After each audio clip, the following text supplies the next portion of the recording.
Have you ever thought about changing your name? Yeah, your name is Stanley, like me. Have you ever thought about changing it to something else? Well, I sure have. Never quite got it done, and so I think I'll just finish with it. What about you?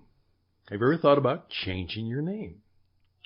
Well, you know that naming things and changing names can be a very significant thing to do. And in fact, in making a name change, you oftentimes are saying something much more significant than the fact that you changed your name. Well, I'd like to talk briefly about that on this Thursday evening, because it's a little bit of a prelude to what you might be about, and it's obviously something that we are about. This is the program which we now call the Powerful, Effective Master Entrepreneur. And it powerfully begins right now.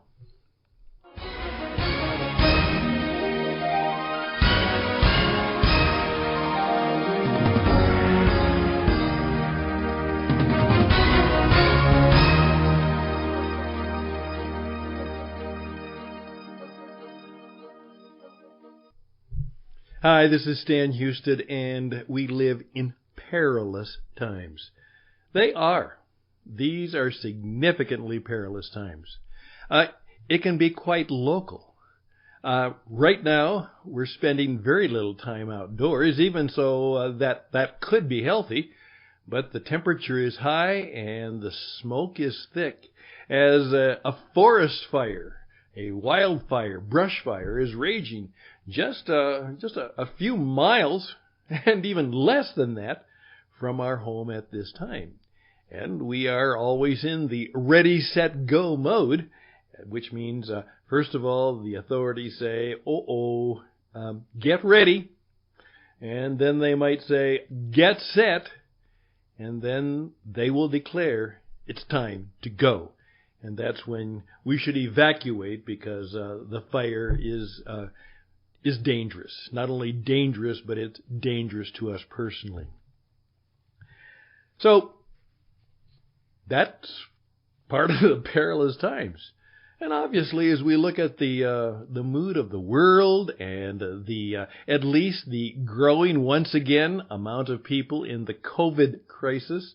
And by the way, speaking of names, remember the idea of even naming this virus was controversial as COVID-19, or as some people said, the Chinese COVID crisis. And we know that led to a lot of controversy. And so the way we name things and how we change those names and what we mean by them can be very significant. I have had the opportunity lately to be chosen to be the spokesperson. And so I'm really going to call myself now Stan the Spokesman. I do a lot of spokesman world work. I talk a lot of talking for people around the world, for their businesses, for their books, for their presentations. I'm just kind of a hired voice. Remember the old cowboy, have gun, will travel? Well, we have no gun that we carry, but we do have a voice, so have voice, will talk, just for you. And hopefully get your message out there with a little more power and effectiveness in it. So I'm going to call myself from now on Stan the Spokesman, just with a smile, because I'm doing some talking. Stan the Spokesman. And the thing that we have learned in being a spokesman for a gentleman who is a Talmudic scholar, a brilliant writer, and he now wants to be more anonymous in his teaching and his writing. And so he's asked me, who's very non-Jewish, to kind of, perform his program for him. He is a writer. He's not a speaker. And so he wants both a podcast and a video presentation of what he calls the Bible Code Secrets to True Wealth. Fascinating. A book in the making. as he takes his present writings and is putting them into a podcast, and then eventually the podcast will lead to the video presentations, and the video and the talking talk presentations may lead to a further book. That's what is happening these days, and right now I'm encouraging many people, don't write a book, do a podcast first, and see how it goes, and see how well it might work in the marketplace before you invest all of the time and trouble and tears. And it's all of those things if you write a book. I know. Time, trouble, tears, and treasure. Before you do all that, why don't you test the idea by taking your ideas and the things that you think might be important and put them into a small 7-series podcast, and then see if that might work for thee. In fact, I am challenging one of my good friends right now, and as he hears this, he knows he's getting challenged one more time. I want him to do a podcast which will talk about true health and the way we are and the way we need to think about the pain and the disease in our life. And it's simply going to be called, I hope, if I can get him to do it, My Healthiest Patient Just Died. It's a wonderful story. And it's a true story, a real story. And the title is absolutely correct. My Healthiest Patient Just Died. Now, what do you think that would be about? Well, that'll be fun to see and talk about a name or a title. That's an unusual one. Well, all of that brings you around as my Talmudic scholar says that, in effect, that when something significant happens in your life, the custom is, in many parts of the tradition, you change your name. Abram, in the story of the Hebrew Scriptures, changed name to Abraham. Sarai was Sarah. And Jesus now told her, hey, you know what? I think I'm going to call you the Rock. And so Peter was known as Rocky because that's what he stood and that's what he was all about. So changing names has some significance. Now, what I'd like you to do, oh, by the way, my brother who is going to celebrate a birthday tomorrow, as I celebrated it yesterday, one time when he was young, he insisted that we call him Tex. He decided. He'd seen some of the cowboy movies, and he didn't like his name, and he insisted that we call him Tex. He was going to change his name. Well, that didn't work out very well. He's still got his regular doctor name, but ironically, in high school, there was a certain name put on his football helmet, which was kind of an abbreviation of his name. And that was almost 50-some years ago, and the name has stuck. As he said, Stan, you're one of the few people who calls me by my real name anymore. Everybody else calls him by the name he was given. And it's kind of the name he goes by. Isn't this fun to think about and explore? What would you change your name to? Sometimes when I do a workshop about, work is theater and every business is stage, all business is show business, one of the things we do in the seminar is we all take stage names. We may not even give our real name, or we may, on the placard or the name tag, we write our name for the day. Our name for today. And creates a little bit of mystery, and then there's a wonderful story where everybody can talk to if they wish. Why did you choose that name for the day? Hey, it's 10 minutes. This isn't going to be too long, but those are just some fun things to think about. And my name is Stan. I'm Stan the Spokesman, and the program is entitled The Powerful, Effective Master Entrepreneur, and we'll tell you why when we come back.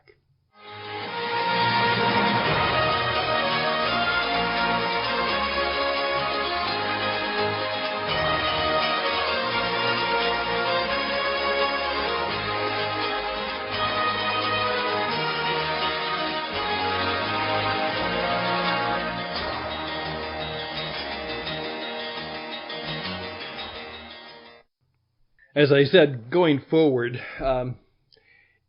Husted is kind of a funny name to say. Actually, it's a rare, somewhat rare Scandinavian Norwegian name. And I also found out that when I Googled Stanley or Stan Husted, I came up number one. I think I'm the only one around who has a combination of Husted or Hustad, or how do you pronounce that, which we get all the time. And it's not a very good radio name because it actually has too many soft words, sounds in it. It should be Hunter or something like that, where hard sounds. And that's why, of course, a number of people change their name when they are in radio or television or in the movies, because they need a better or different name. And so we can do all of that. But I'm going to be Stan the Spokesman, because who cares about my last name? Just Stan. Just Stan. That'll do. Just like, Cher, Madonna, Brando. You can play it all you want with that. Oprah just goes by her one name.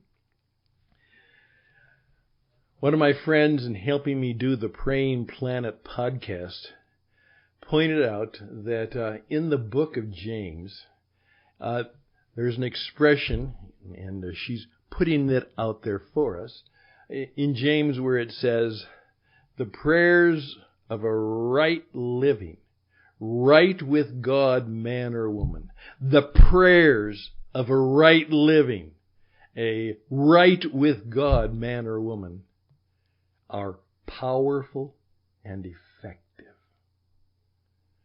And then she asked that wonderful question.